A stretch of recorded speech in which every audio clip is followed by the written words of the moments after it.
instant, you're a former Chancellor of the Exchequer. You also, presumably, in the spirit of debate that you said you wanted, concede you might actually lose this campaign. I'm just curious as to what you think.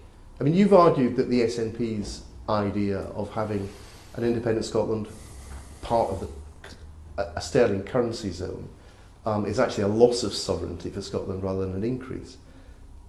What would you suggest? A separate currency? Joining the euro?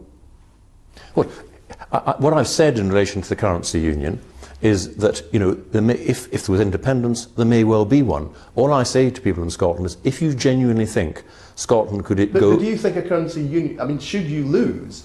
Let's say you were the Chancellor of an independent Scotland. What would you say? Would you say you'd be better off in the euro? Or you'd be better off with an independent currency? Of course it would be desirable to have a currency union, but you also have to understand there are consequences, because a currency union means you've both got to agree your budgets. You've both got to agree on how much you can tax, spend and borrow. And the point I'm making is that's not freedom.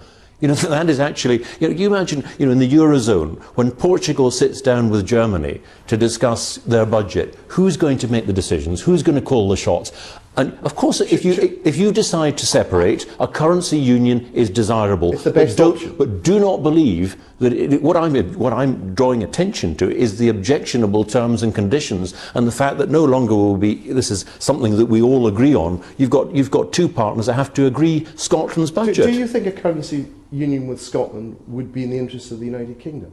Of course, if you have independence or separation, of course a currency union is logical. And do you know why? Because a currency union ultimately leads to an economic and then a political union, which is what we've got now. I believe in a political union. But indeed, I just find this very interesting. So you think that actually, should Scotland vote to be independent, A, you think a currency union with the rest of the UK is preferable to join the euro or having an independent currency, and B, you think it would be in the interest of the rest of the UK, as it would be to have a currency union with Scotland? Let me answer your question.